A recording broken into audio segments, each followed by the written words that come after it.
own leg. The speed at which it had turned its head to do that caused the rotten skin on its neck to rip and shred apart, but it didn't care. Though its aim was extremely forced, the power of the attack was great enough to make its back left leg disappear. Goose Maze lost its footing and screamed due to the searing pain it felt, but the damage wasn't something that couldn't be handled by its restorative ability. What's important is that we killed Hai.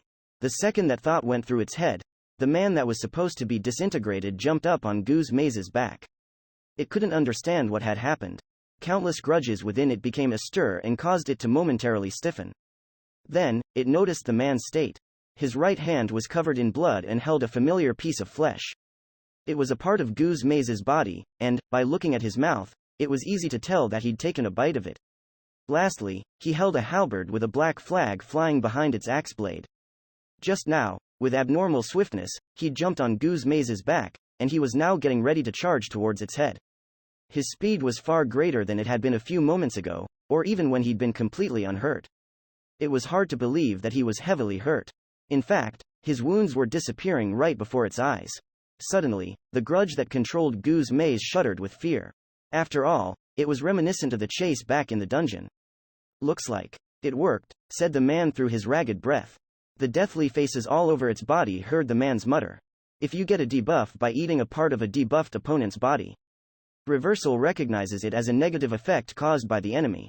That was proven by the grapevine I fought this morning." Goose Maze didn't understand what the man was saying.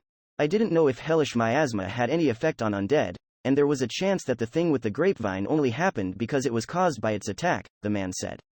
"If that was the case, I'd have ended up dying from my own attack." But it worked. Goose Maze couldn't make sense of the man's current state. "Ha ha. What a disgusting gamble," the man laughed. Goose Maze just barely had enough mind to understand that the man had created this situation by consuming its rotten flesh. Geee. DDGGAAAAAAQQAAA. It screamed through its head and all the mouths all over its body. "You scared?" the man asked. Indeed, Goose Maze was afraid. All is one. The consensus of the Goose Maze gang, the group of scoundrels that had taken many lives and consumed great amounts of human flesh, feared the man before them. "Guess it's the first time you've gotten eaten, huh?" the man said. This was the man who, as if to give it payback for its sins, had consumed Goose Maze's flesh and drawn ever closer to end its deathless life. Naturally, the amalgam of undead was afraid of the way the man functioned. He was truly a god of death. His hands, one blood crimson, other a deathly black, held a dark flag. On his head, there were wolf-like ears.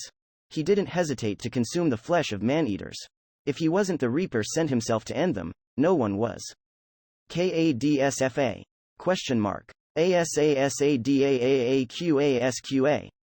Gu's maze began wildly swinging its arms down at him, but the man was able to evade it all, making it seem as though the amalgam of corpses had become pitifully sluggish. Not only that, he jumped on the left arm it swung down and began running up towards its head. Little by little, the god of death, the Grim Reaper, the ultimate end, approached Gu's maze. Overwhelmed by despair, it used its final card. DEEEAA. DEEAADAAA. DDDDLYYYMIXEEEEEERRRRRR. That was the third time it cast the ultimate spell. It didn't care about what would happen because of that. Since the spell consumed great amounts of grudge, which was the core of Gu's maze's being, there was a chance that using it thrice in such a short period of time could make itself self-destruct. However, its fear of the man running up its arm was just too great for it to hold back. The burst of destructive magic made the god of death and everything below the elbow completely vanish. Though Gu's maze's arm was thicker than a large tree, the spell disintegrated even its bones. The pain signals were abnormally powerful, and due to the loss of its grudge, its automatic restoration didn't work at full capacity. The grudge flowing through its corpus was reduced to just that of the one who could cast Deadly Mixer and a few others. Despite that, however, the faces covering its body and the few remaining grudges all smiled in relief. One leg, one arm, and approximately 80% of the grudge composing it. The losses were great, but they had been enough to make their bane, the Reaper himself, disappear. The battle was over. Now, it simply had to wait for the automatic restoration to complete, head to town to stock up on new grudge and... All of a sudden, a shadow came over it from above its head. Gu's maze looked upwards. Before the sunset, bathed in the light of the sinking sun, there was the source of the shadow. The black silhouette held a black sword in the hand behind him. And, with great speed, he closed in towards Gu's maze's head. "You beasts, wallowing in Undeath," a feminine voice began. "Go to sleep. Forever." The Reaper finished. The tip of the black greatsword pierced through Gu's maze's forehead and touched its core. "Vengeance is mine." Thus, a strike worth all the damage Gu's maze had ever given the man. No, a retributive attack avenging all the people that had suffered because of those composing the amalgam of death. Completely destroyed its core and ended its very existence. Epilogue. A Morning of Smiles. Undisclosed location, Maw of the Desert, Asmore, was defeated, final level, 56, MVP. The Earth, Fatum, level 1157, total level, 1657. Embryo. Overflowing Divine Vessel, the Grail, MVP special reward. Legendary item, Bag of the Desert, Asmore, the Crimson Armor, Exodemon, was defeated, final level, 63, MVP. King of Termination, Albert Schwarzgeiser, level 620, total level, 1120. Embryo. 7-star turnover, Septentrion, MVP special reward. Ancient legendary item, Crimson Armor Piercer, Exodemon, 4-dimensional kaiju, Todoghillas, final level, 51, MVP. Commander-in-Chief, Grey Alpha Centauri, level 490, total level, 990. Embryo. Unidentified Flying Stronghold, Laputa, MVP special reward. Ancient legendary item, Ultimate Suit Series, Todoghillas, Revenant Ox Horse, Gu's Maze. Final level, 34, MVP. Paladin, Ray Starling, level 35, total level, 35. Embryo. Maiden of Vengeance, Nemesis, MVP special reward. Epic item, Grudge-Soaked Greaves, Gu's Maze. In a space enlightened by countless data windows, it sounded a voice of confusion. At first glance, it appeared to be an adult male human, but upon further inspection, one would notice that the skin covering its body had patches of draconic scales and beastly leather, while its head was decorated by devilish horns. Overall, it certainly looked more like a humanoid monster than a person, but the glasses it sported successfully moved the impression it gave off into the human territory, if only barely. It was doing one of the jobs it was assigned to, the checking of the data concerning the defeat of UBMs over a set period of time. In Infinite Dendrogram, its role was the acknowledgement of UBMs. Though UBMs were abnormally powerful and had abilities just as strong, their primary unique feature was their transformation into special rewards upon defeat. Many non-UBM boss monsters also had great strength and unique abilities. When defeated, either by people or other monsters, they dropped treasure coffers or items they possessed before death. However, the special rewards left by UBMs were completely unlike any basic boss monster drops. They were the materializations of the image, the concepts, surrounding the abilities of the defeated UBM, adjusted to best suit the most valuable person in the battle. Indeed, it wasn't their strength or abilities. That very transformation was the prime feature of UBMs. No standard monster possessed it. But if the control AI responsible for UBMs acknowledged a unit as a UBM, it would become exactly that, a monster with the function to transform into a special reward upon death. The creature working in this space was Jabberwock, the very same control AI responsible for acknowledging, giving features to, and sometimes even designing UBMs. Ray Starling, it murmured. Going by Earth time, I saw this player name yesterday. It was the very same player that had, at an unreasonably low level, defeated the great miasmic demon, Gardronda, a UBM of Jabberwock's design. Naturally, Jabberwock was slightly surprised to see the same person become an MVP in a UBM fight 2 days in a row. In this world, the UBMs Jabberwock had either designed or acknowledged were many. However, the same couldn't be said for MVPs. Many people couldn't defeat them. Others couldn't even encounter them. Others just plain couldn't become MVPs. Not to mention that the strongest of the strong, superiors, were actively hunting UBMs. As a result, only the few lucky enough to encounter and successfully defeat them could become MVPs. Thus, Jabberwock was quite intrigued by an entity that had faced UBMs 2 days in a row and, through hard struggles, emerged victorious both times. Fascinating, it said. If only most defeated UBMs like he did. I'm quite dissatisfied by how superiors hunt them as if it's a chore. Truly, treasure is best when earned through harsh struggles and intense drama. No good saga or epic is complete without those things, after all. Jabberwock continuously nodded to his own words before beginning to ponder. I believe I should make my designs even more tenacious. Saying that, he closed his eyes in thought. Let's start by giving it atomic breath. Like Godzilla. The moment Jabberwock said something truly foreboding, something gave a response. No radioactive pollution, please. Before he'd realized it, a cat-like mascot was sitting in the space behind him. It was Cheshire, Control AI No. 13. Shaking its head at just how troublesome its colleague was, it began commenting about what Jabberwock was trying to do. Leave the unreasonable amounts of power to SUBMs. They create enough calamities as it is. We don't need anything that could cause irregular evolution. Do you have any idea how much trouble we had with the last 2 irregular RS? Even Humpty's favorite and Granvaloa's superiors could barely stop the corpse stronghold, while the disaster bioweapon is still space-sealed in Red King's jail, you know? The ones who do all the work to take care of your UBMs are the TNs, us, and the players, you know. I'm aware, said Jabberwock. Now, what is your business here, 13? Oh yeah, I almost forgot, said Cheshire. The control AI responsible for monsters, Queen, has a message for you. Which is, explain your previous acknowledgement. What am I supposed to make of that? Jabberwock demanded. She gave me a letter, but, just as you'd expect from her, it was both overly emotional and too verbose, so I shortened IIT, said Cheshire. Also, it's about Goose Maze, the last monster you acknowledged as a UBM. I see. That was enough for Jabberwock to understand Queen's problem. If I had to add a bit more detail to that, it'd be, it wasn't born naturally, nor was it created or arranged by us. Why are you giving UBM status to an undead born from human sorcery? Goose Maze had interesting unique abilities, said Jabberwock. Its stats and the circumstances behind its birth were more than enough to give it epic status. Also, by looking at the series of events that led to its creation, it's safe to say that there will never be another Goose Maze. Thus, Jabberwock believed that acknowledging it as a UBM had made perfect sense. That's true, Way, said Cheshire. Queen is probably just complaining because she's upset that not many of the boss monsters she singled out and improved are being acknowledged as UBMs. I'm just doing my job, replied Jabberwock. Also, does it actually matter to us whether I acknowledge something as a UBM or not? I think she's just being peevish because she doesn't feel appreciated, said Cheshire. But oh wheel. While thinking about the relationship between this thick-headed fellow AI and the Queen, Cheshire heaved a sigh. Also, no. 3's designs are unrefined at best, and overly predictable, at worst.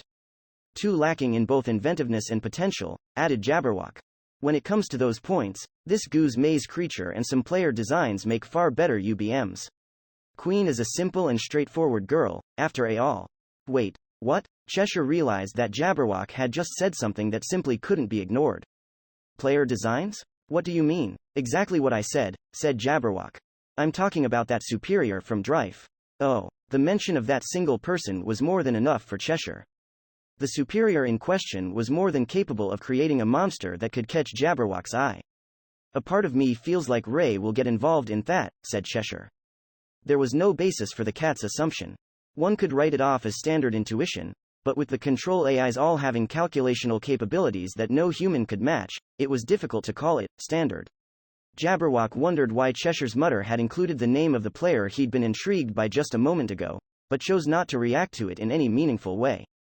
The cat in question, on the other hand, became curious about something relating to its own murmur and chose to ask about it. Oh, yeah, thinking of Ray made me remember. Hey, Jabberwock, yes? Remember the great miasmic demon, Gardronda, that he defeated recently? Said Cheshire.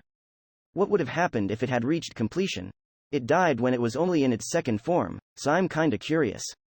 I know it's my own fault for telling Ray its weak point, but still, it thought. In response, it would have been born. Jabberwock said something far too concise. Sorry, but I don't get IIT, said Cheshire. So concise, in fact, that not even an AI with inhuman calculational capabilities could make sense of it. Its final form was the creature that was supposed to be born based on the demon's accumulated fighting experience, elaborated Jabberwock. A separate unit? Asked Cheshire. No, the UBM control AI shook his head. It's better to look at it this way. The mother was only a cover, and the child that was supposed to be born was the true Gardronda. Sadly, it didn't get a chance to reveal itself. Power left unused, a life and mind that had failed to be birthed. That was exact same thing that the silhouette in Ray's dream, the non-mother Gardronda, had told him. So that's why the demon's weak point was the stomach, Cheshire thought and nodded to itself.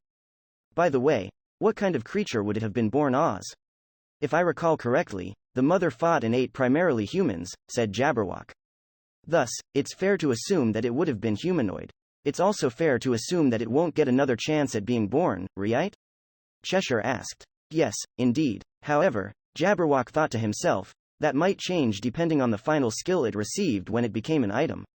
There was a chance that the effect of the skill Ray had yet to unlock could give another chance to the creature that had failed to be birthed.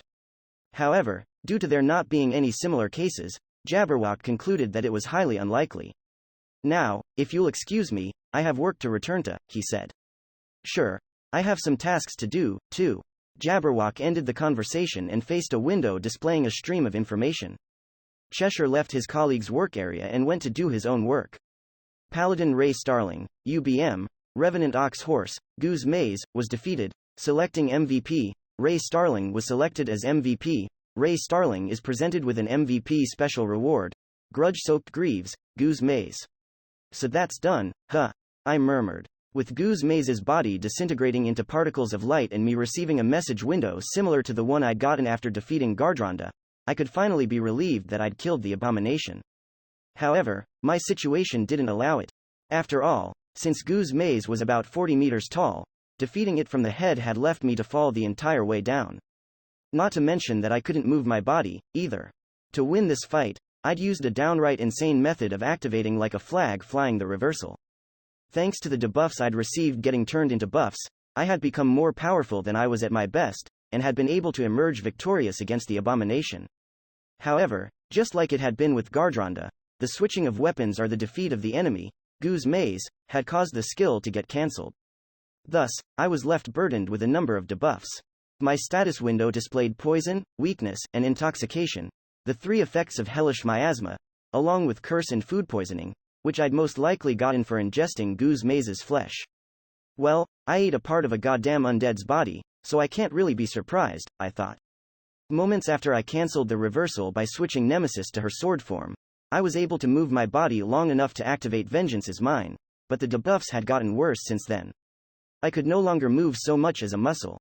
As things were, I was seconds away from crashing to the ground, and I would be able to do nothing to break my fall.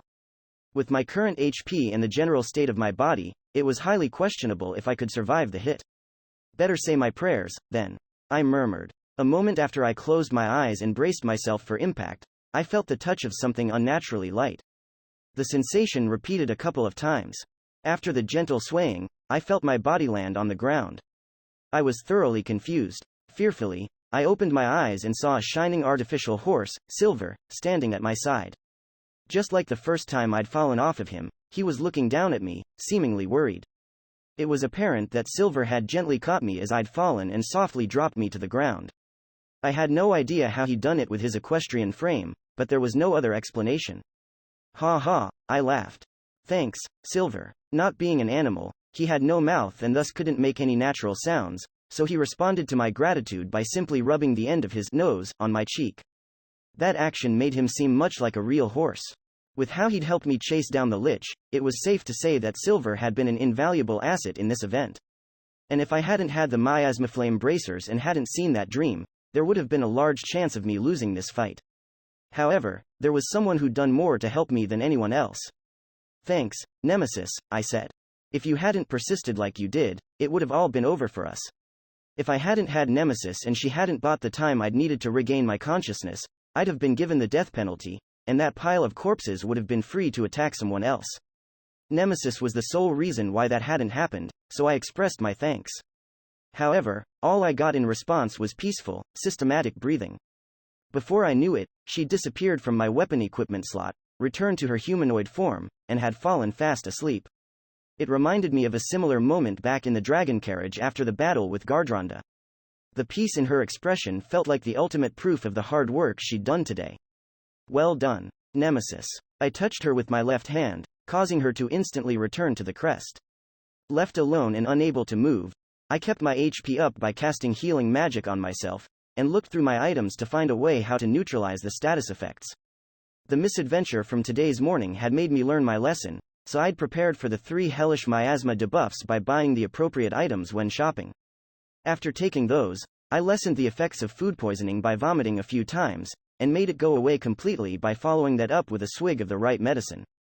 The last status effect, Curse, went away by itself as I was busy taking care of the others. Since I hadn't gotten attacked at all while doing any of that, I assumed that Goose Maze's rampage had probably caused all the local monsters to scatter, letting me completely heal myself and remove the debuffs completely unbothered. Even though my status screen now said that I was in perfect shape, I certainly didn't feel like it. The entire time interval from the moment I'd infiltrated the fortress until I'd ended the battle with Goose Maze had been a great drain on my mental and physical energy. My HP might have been at 100%, but I wasn't confident if I could ring up even 60% of my usual performance. Not to mention that Nemesis was in no state to fight, either. Anyway, it was as good a time as any to check out the MVP special reward I'd gotten from Goose Maze. As it said in the name, the grudge-soaked greaves were a pair of boots made of a malicious-looking purple metal and some leather, hopefully not human leather, and its description in the window went like so: grudge-soaked greaves, Goose Maze, epic item. An epic item embodying the concepts surrounding the ox-headed horseman clad in grudge. In addition to converting surrounding negative emotions into pure power, it grants the wearer an understanding of the unity between man and horse. This item cannot be transferred or traded. Epic item. Those were the first words that escaped my lips once I saw the status screen. Given that the Miasma Flame Bracers, Gardronda, was a legendary item, I was now curious about what kind of difference those descriptions referred to. I looked through the help window and found a section on MVP special reward ranks. I couldn't recall it being there the last time I checked over this general area of help sections, so I could only assume that it had appeared there only recently. If I had to guess, it had probably appeared there after I'd acquired the Miasma Flame Bracers. As for the content of the help section, it said that UBMs and the MVP special rewards received upon defeating them had several ranks. Those ranks were primarily decided based on the UBM's strength and threat level, and from lowest to highest, they went like so: epic, legendary, ancient legendary, mythical, and superior. Though I'd gotten stronger since my battle with the demon, I still felt that Goose Maze had been more challenging than Gardronda. However, the rank on the Miasma Flame Bracers was above that of the new special reward. The stat bonuses reflected that, as well. While the grudge-soaked greaves increased my AGI by 30%, Miasma Flame Bracers increased my STR by 100%. Clearly, Gardronda had been above Goose Maze. I felt that she herself might know something about this. After all, she'd called herself a power left unused, and the life and mind that the demon failed to birth. With that in mind, I tried talking to the Miasma Flame Bracers on my hands, but I didn't get any sort of response. That dream had been more than enough for me to confirm that her mind was still intact, but apparently, she had no means of talking to me in reality. Suddenly, I was hit with the terrifying idea that Gu's maze, too, still had its mind. However, after a moment of consideration, I concluded that the Greaves were completely devoid of any sort of consciousness. Though the assumption was based entirely on intuition alone, for one reason or another, I didn't feel that it was the least bit wrong. If I had to add reasoning to this, I'd simply say that the boots simply lacked the grudge that had permeated every inch of everything relating to the creature known as Gu's maze. With that settled, I began examining the two skills on the Greaves of Grudge. The first was Grudge Conversion, which was a downgraded version of the grudge power that had fueled Gu's maze. It absorbed the grudge from the surroundings, stored it, and turned it into either SP or MP. Though I assumed it had been part of the monster's functionality, the skill didn't come with the automatic restoration ability. Upon further thought, I realized that having my lost limbs regrow would be downright freaky, so I was kinda glad it wasn't there. The second skill, Rider and Horse, as one, was clearly based on the fact that Gu's maze had been a horseman. It increased the horse riding skill level by 1. Wait. Increased the horse riding skill level by 1. I can finally ride Silver. Overcome with emotion, I shouted out my joy. This is great, I thought. It was exactly what I needed to no longer have to ride Silver like I was performing some circus act. The skill also increased AGI while riding a horse by 10% for every horse riding skill level. That was pretty good, too. In fact, that was probably the primary effect of the skill. However, since I hadn't even been able to begin to ride, I appreciated the bonus effect far more. With that, I got on Silver and began following the road which Hugo and Psycho had used to get to Gideon. I rode the mechanical horse as its hooves rhythmically hit the ground, and I couldn't help but be moved by the fact that I wasn't falling off. Feeling exceedingly comfortable, I relaxed and head towards Gideon as I let Silver canter as he pleased. I hope I can run into Hugo along the way, I thought. More than an hour after equipping the grudge-soaked Greaves, Silver and I were still on a mountain road. Are we there yet? I asked no one in particular. During this time, my horse riding skill had already increased by 1, and I'd gotten a message saying that the quest, Rescue Roddy Lankars, was complete. It seemed safe to believe that Hugo had arrived at Gideon and handed the children over to the quest giver girl and the parents. I, too, wished I was in Gideon with them. I honestly think we should be close by now, I said.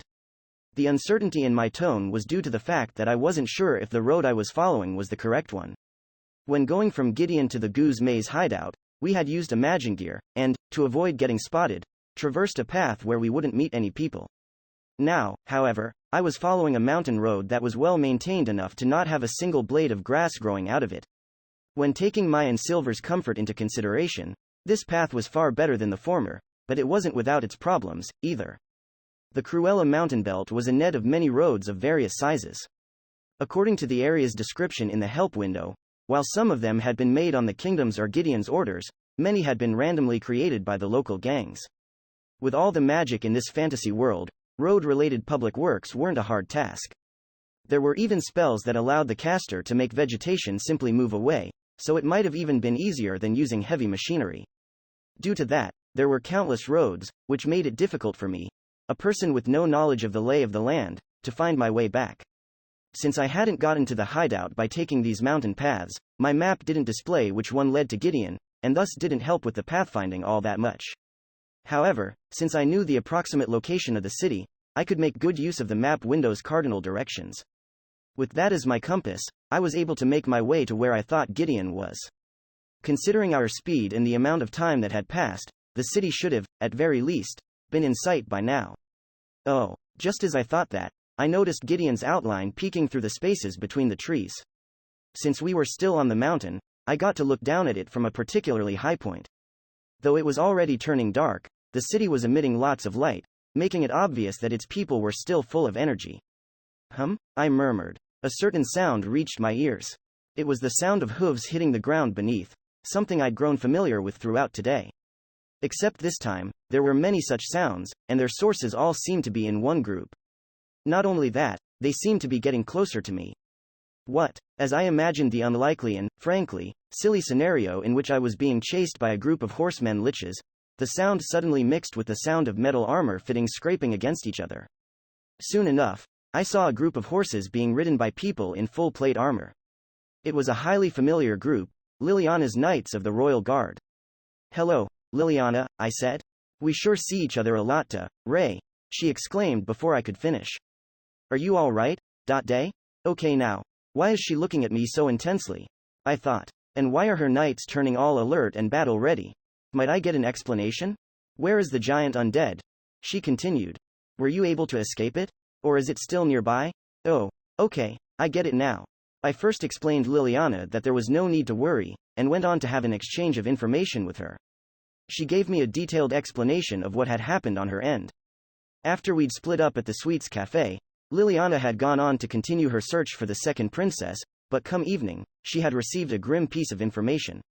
One of her people had told her that the second princess seems to have been kidnapped by a suspicious individual.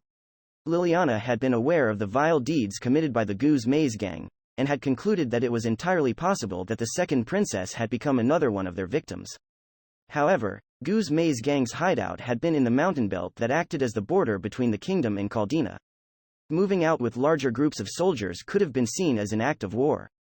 That was why Liliana had formed a party comprised only of the best of the royal guard, and planned a raid rescue mission to the Goose Maze gang's hideout.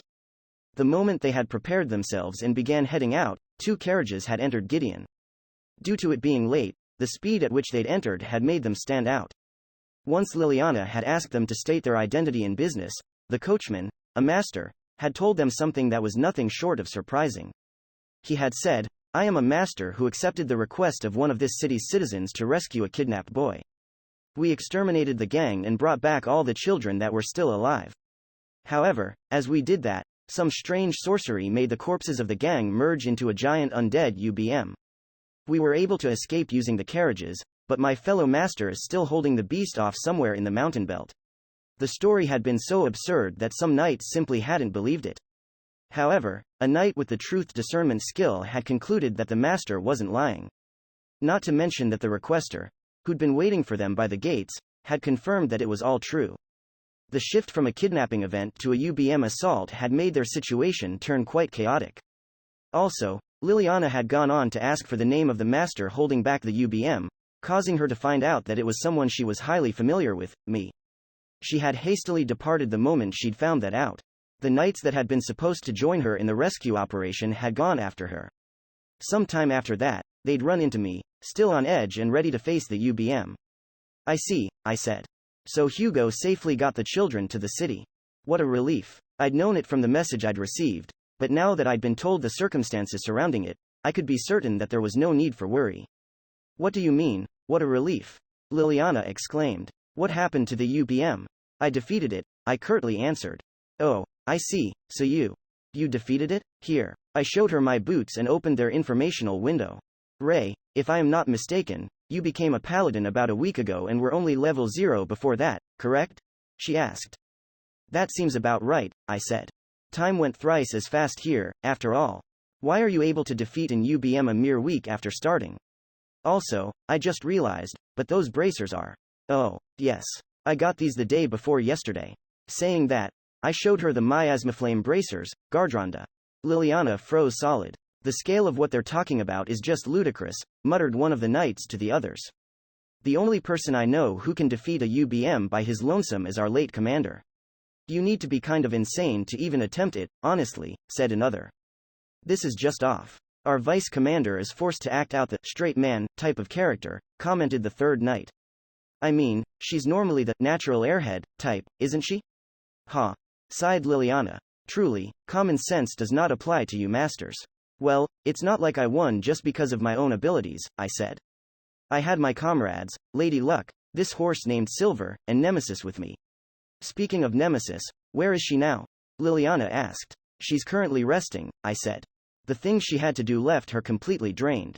I unequipped the miasmaflame bracers and gently rubbed the crest on my left hand, where Nemesis was sleeping. Ray. Nemesis. Liliana spoke again. I cannot express how valuable your actions are. Because of you, the awful series of kidnappings in Gideon are over and the UBM disaster was prevented. I believe I speak for all the people of the city when I give you my gratitude. Thank you very much. Well, I had trouble reacting to that. It just happened to turn out this way, for some reason. I had accepted a quest, gone to save a child, gotten mentally overwhelmed by the tragic sight in the dungeon, let my fury drive me into killing the Lich, and gone on to struggle against the Revenant ox horse. Seriously, I was completely confused as to why things had turned out this way. Thinking back on it, there had been events which got me all choked up. I'd felt both deathly dread and disgust. My heart had burned with a fire strong enough to sear my very being. However, once I'd found out that the children had all returned to the city, safe and sound, the aftertaste of this whole event had become a bit better. Once we were done with the information exchange, we grouped up and made our way back to Gideon. Since there was no need to worry about any UBM attacks, Liliana and her knights decided to accompany me. Apparently, she'd noticed how tired I was and had chosen to see to it that I returned to Gideon safely. I highly appreciated that. Suddenly, a certain question went through my mind. By the way, what happened with the search for Her Highness the Princess? I asked. I appreciate your company, but shouldn't you be focusing on that, instead?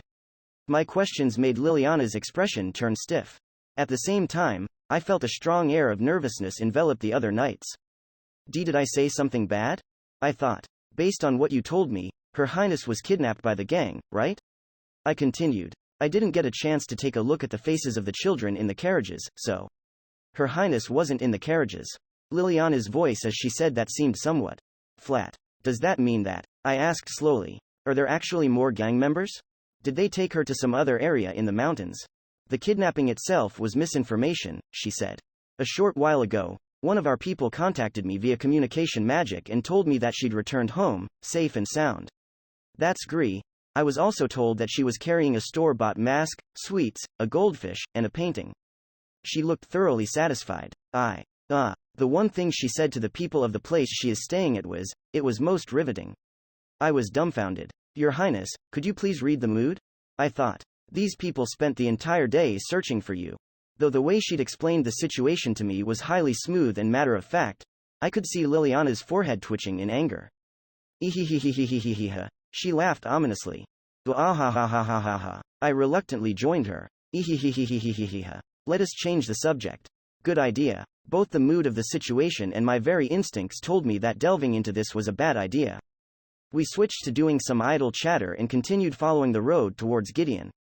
When we finally reached the city, I couldn't help but notice that its atmosphere was exactly the same as it had been back when I'd entered it for the first time. One of Liliana's fellow knights used a communication magic skill to inform the guards about the defeat of the epic rank UBM, Revenant OX horse, Goose Maze, causing them to no longer stand on alert. Once we passed the gates, I looked around, but Hugo and Psycho were nowhere in sight. Liliana, there's something I'd like to ask you, I spoke up. Have you seen Hugo? He's my comrade. The guy who brought the carriages with the children here. Do forgive me, she said. I ran out the second he told me of the situation. Give me a moment to ask about him. After saying that, Liliana began speaking to the guards stationed around the gates. A moment later, one of them took a step forward. After explaining the situation and handing the children over to us, the person in question said, I must return to the other side, and vanished. Vanished? I asked myself. What did he mean by other side? Drive? No. So he logged out, huh? I said. He'd probably done it to avoid getting questions he wasn't allowed to answer. The guy hadn't gotten cuffed or anything, so he would have been able to go offline with no problem.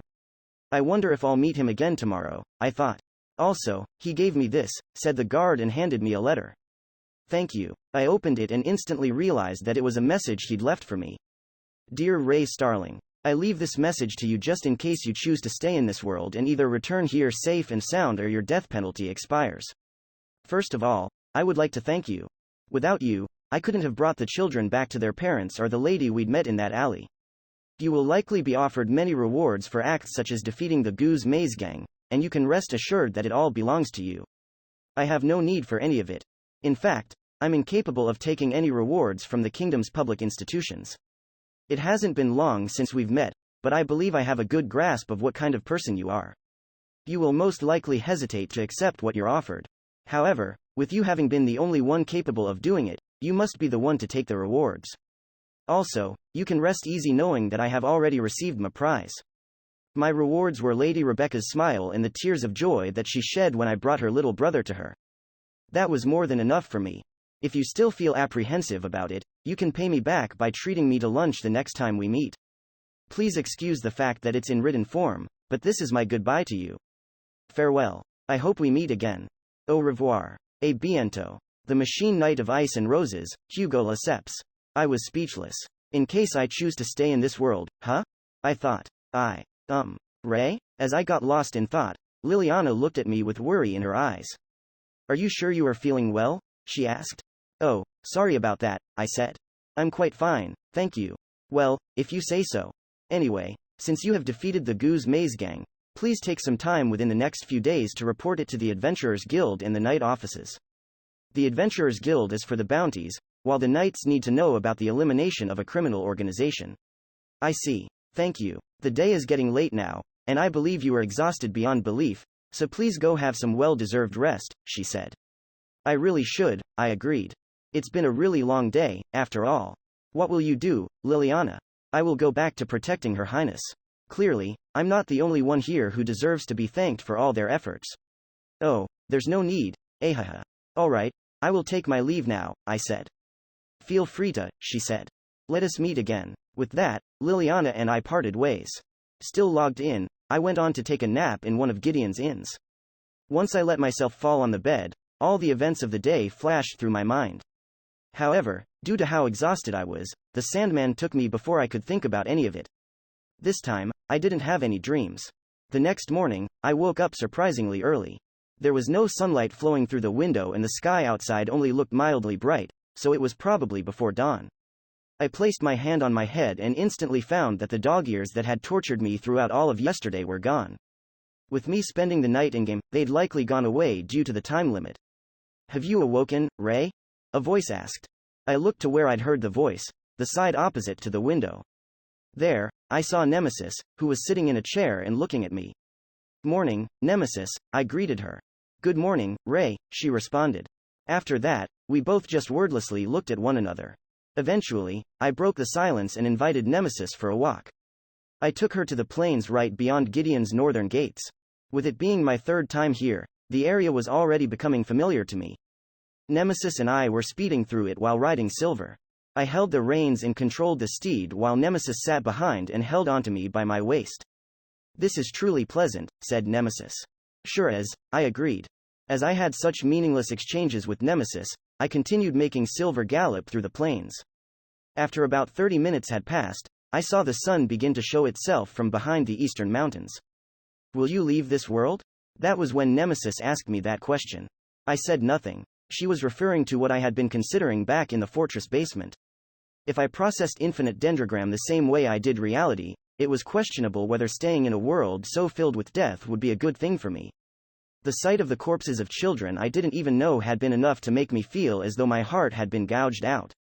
If they were people I was familiar with, like Liliana or Millian, it would probably hurt me as much as a loss of a friend in reality. However, there's more to this world than just loss, I said. If I hadn't started Infinite Dendrogram, I would have never met the sisters, Rook, Marie, Hugo, Psycho and, of course, you, Nemesis. I simply couldn't have come to know any of them if I'd only stayed there, and Nemesis wouldn't even have been born. You are aware that you might go through something painful again, no? She said. Of course I am, I thought. You're completely right about that. Events like what we went through yesterday are probably a daily occurrence here. But still, if something that would leave a bad taste in my mouth starts happening before me, I'll just stop it, I said. This time, it had been all over by the time I'd gotten there. However, if I was ever in the right place at the right time, I would do everything I could to prevent such a tragedy. After all, the possibility leading to the desired future was there, as long as you didn't give up. I would give my all to grab hold of the possibility, I said. I see, Nemesis spoke from behind me. I feel like you are shouldering far more than you should, but I cannot say that this is unlike you. Yes, you should fight to protect. And while you do that, still behind me, Nemesis gently patted me on the head. The softness of the hand made me turn around. I will be the one protecting you. Nemesis, covered in morning light, gave me the most gentle smile. That expression made me face forward again and swing Silver's reins to make him canter ahead. For some reason, I had become bashful enough that I was unable to look at her face again. Still, I felt that I had to say something back to her. Thanks, Nemesis. That was all that came out. As she held on to me, I felt as though she smiled once again. After that, neither of us said anything more. Still on Silver's back, we dashed through the fields as we let that gentle morning of smiles embrace us. Conjunction episode. The night before. The surroundings of the East Gate of Gideon, the city of duels midnight. The day when Ray had fought and prevailed against the Revenant ox horse, Goose Maze had reached its end. The surroundings of the East Gate of Gideon, which were completely devoid of people with the exception of the few guards on their night shifts, were suddenly intruded by the appearance of a pair of people emitting a faint light. One of them was a man clad in a military uniform reminiscent of a pilot suit, Hugo Lesseps, High Pilot of the Drive Imperium. Next to him was his embryo, Cocytus. After the last event, Hugo had logged out to avoid further questioning from the kingdom, and had now logged back in again after waiting for the right time. After logging in, the two of them quickly walked away from the gate, entered a small alleyway, and began waiting for something. Less than a minute passed until someone came. It wasn't a drunkard or some hoodlum. Instead, it was a person wearing a penguin suit. It was the very same penguin that had appeared before Ray last morning, pronounced himself Dr. Flamingo, and gotten rid of Ray's debuffs while also giving him a pair of dog ears. Kept ya waiting, said the penguin. Not at all, replied Hugo. I spent most of the waiting time offline. You were pretty busy today, weren't ya? Took care of the gang that was troubling this town, eh? You're aware? Hugo asked. Indeed I am, said the penguin. I was doing some wiretapping on Ray, you see. Wiretapping Ray? How? Not telling. I've been listening on him like I would a radio drama, and boy, was it a good one. He's as much of a Maiden's master as you are, Hugh. The penguin made his body sway and chuckled. Well, if you know what he was doing, there's something I'd like you to tell me, said Hugo. Yep, he won. The penguin answered the question before it was even asked. Victory is his. He actually soloed a UBM. I see. That's good to know. Hugo wasn't lying when he said that. However, that sentiment was followed by thoughts that completely contradicted it. If the UBM had given him the death penalty, we probably wouldn't have to face each other today. After all, a person so straightforward in nature will surely try to stop the plan. Wait, in the first place, should I really be taking an active part in a plan that Ray would try to stop? Little by little, hesitation began to envelop Hugo's mind. So, Hugh, are you ready for tomorrow? No, today's plan?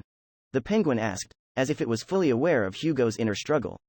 Hugo quickly held back the hesitation, and reported something. The Marshal II was destroyed. I see, said the penguin. Here's a garage with a spare one, then. It's Marshal II revised, an improved version of the Marshal II you were using before. Its defense and AGI are 30% higher. The fine-tuning is done, too.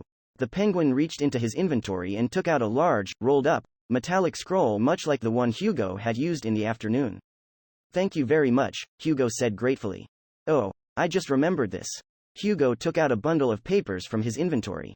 It was the sorcery blueprint that he'd discovered in the hideout of the Goose Maze gang. Oh yeah, the sorcery that created that UBM, eh? Said the penguin. Well, with the clan already having scrapped the grudge power plan, I think it's probably useless to us, Hugo commented. Well, you think right, said the penguin. After all, we got help from the king of Tartarus for that one, so the sorcery of a high-rank TN is just a bit. Leader? The penguin was looking down at the blueprint and silently examining the text. I see. So just because it's grudge, it doesn't have to. This needs to be verified, though. After making some conclusions, the penguin put the blueprint into his inventory. Back to the matter at hand, he said. With that garage I gave you, you are prepared to be the heart of this plan.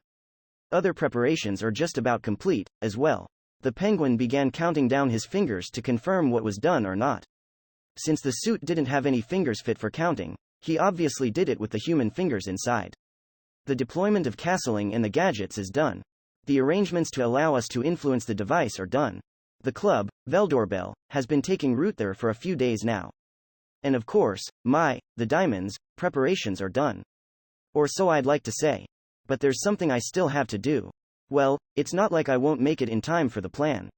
Adding the names of playing card suits here and there, the penguin shared info with Hugo. Though it seemed like some sort of coding, it was far simpler than that. When creating plans, the penguin simply had a habit of giving the codenames based on card suits to those who had important roles. The only real cause of worry here is whether the Imperator's Joker is actually gonna do her job or not, but it all depends on luck, said the penguin. Still, she'll probably act as long as our sources are correct and the first princess actually comes. What's this plan, Spade? Hugo realized that suit hadn't been mentioned, and decided to ask about it. That was because, Whenever using suits as codenames, the Penguin always gave spade to either the trump card or the most destructive role in his plan. The Penguin's answer was simple. Ah, well, I don't have one. No spade this time. It seemed as though he was hiding something, but Hugo didn't bother to doubt him. But man, am I glad. The event is actually happening. As if to change the subject, the Penguin nodded and continued talking. Seriously, I can't be more glad. I have no clue what retard was responsible for it, but the blockade caused by the PK happening almost ruined the event and our plan with it. The PK happening. That was the event in which 3-player killing clans and the superior killer had created a blockade in the 4 newbie hunting grounds around the capital. Though the kingdom's 4 superiors had taken care of the problem, it had already affected the kingdom's overall power. On the internet, it was rumored that it had been done by the Imperium, which was on the verge of war with the kingdom. However, the Penguin knew better than everyone that it wasn't true. Who do you think was responsible for that? Asked Hugo. No clue, curtly answered the Penguin. They went about it so well that they didn't leave any proof behind. Though the PKs were rewarded with pretty nice sums of money. And besides our country, there weren't many groups that relied on using coinage like that. Caldina, then? Asked Hugo. Caldina, the commercial city-state union. It was a mercantile country that covered the entire desert in the center of the continent and claimed that the presence or lack of money was everything. Its national characteristic was that people there could get special products from all the other countries, albeit for large sums of money. Due to that, many high-end players had moved there, causing it to become the strongest country in terms of the amount of masters. For what purpose did they do it? Asked Hugo. Well, I think there's more to it than just sullying the Imperium's reputation, answered the Penguin. That place has both Tiens and superiors that really know how to use their heads. They could have just used Sephiroth, their pride and joy, yet instead they messed around with these indirect methods. What a pain. Sephiroth was the name of the top clan in the commercial city-state union of Caldina. Though it was only a mere 10 members strong, a whole 9 of them were superiors. Among those 9 were the Earth aka the magically strongest, King of Termination aka the 7 Death Transformation, God Hunter aka the multifariously invincible, and Ace aka the Blue Sky Songstress, all of whom were famous for their battle prowess. Because of that, Sephiroth was considered to be the strongest clan in all of Infinite Dendrogram. What is the likelihood of Sephiroth showing up while the plan is commencing? Asked Hugo. I'm pretty sure they're unaware of it, said the Penguin. After all, if the plan is successful, it's likely that the kingdom will give up before the war even happens. It's like the Imperium's decisive blow. If they knew about it, they would have already done something. After saying that, the Penguin began to consider. However, there's a chance that one or few of them came to see the event. The clash of superiors. If that happens, I'll just have to wreck their shit with the spade. The Penguin's words made Hugo begin to ponder. Upon seeing that, the Penguin talked to him with a gentle tone. No need to overthink it, Hugo. If this goes well, the war will end with only minimal casualties. Minimal? Asked Hugo. Indeed. His Excellency the General, Lel, wants an all-out war, but that would be a waste of all kinds of resources. Such things are best handled in ways that are both smart and exciting. Saying that, the Penguin removed his suit. At the same time, he reached into his inventory, took out a lab coat, and put it on. The result was a lean, spectacled man clad in a lab coat. He extended his hands to the sides and made a sonorous declaration. Tomorrow, we, the Triangle of Wisdom, will put a decisive end to the war between the Imperium and the Kingdom. To be continued next episode. Afterword. Bear. Heyo, time for another Afterword. Been a while since the last one. Cat. And so, Volume 2 was able to come out without any problems. Bear. This is all thanks to the readers who bought Volume 1, the stores that sold it. Cat. The editors, and Taiki and all the wonderful illustrations he drew. Bear. Now, you might be aware of this, but a lot has happened between the releases of Volume 1 and Volume 2. Cat. First, there was the Great Dendro Festival on Twitter. Bear. It had all this unbearably good Dendro art drawn by a whole 50 illustrators. Cat. You can go and check it out in the gallery of the official Dendro site. Bear. Also, it was announced that Dendro is getting a manga adaptation. Cat. The one working on it is none other than Kamiyamai of Needless Fame. Cat. Though that still wasn't revealed at the time this Afterword was written. Cat. However, when Volume 2 comes out, the first chapter should already be out. Bear. It's highly recommended that readers of these novels get their paws on that. Cat. Search for it on Comic Fire. Bear. Now, a word from our author. Hello, this is Sakin Kaidu. First of all, I would like to thank you getting your hands on Infinite Dendrogram Volume 2. Because of everyone involved in the audience, Volume 1 sold well and we were able to release Volume 2 into the world without much trouble, and I couldn't be more grateful for that. Now, as you might be aware, the first volume had some typos and mistakes in the Japanese release, which, unlike with webnovel uploads, couldn't be fixed after they were done. That made me painfully aware of my own lack of experience. Releasing books into the world and having an audience buy them involved a level of responsibility completely unlike that of a webnovel author. I will try to become familiar with it and continue publishing Infinite Dendrogram to the best of my ability. With that settled, it's planned that in the upcoming volumes 3 and 4, you'll be presented with the climax of the first part of Infinite Dendrogram. New characters, a great event in the City of Duels, superiors making their moves, and the first clash between Ray and a certain person who's been involved with him since the very beginning. I would be a very happy author if you, the readers of Volume 2, became reasonably excited for what's to come. Thank you once again, and I hope this continues. Sakin Kaidu Cat. I sue or hope Volume 2 doesn't have any typos. Bear. Well, according to head editor K, typos happen. Cat. And with that, it's time to end Volume 2's Afterword. Bear. It was brought to you by Brother Bear the Bear. Cat. And Cheshire the Cat. Bear. Volume 3 is set to come out this year, so bear with us until then. Cat. It would be pretty surprising if it doesn't come out in 2017, right? Bear. I'm sure it'll come out just fine. Homebrew Audiobooks hopes you enjoyed this program. Stay tuned for Volume 3.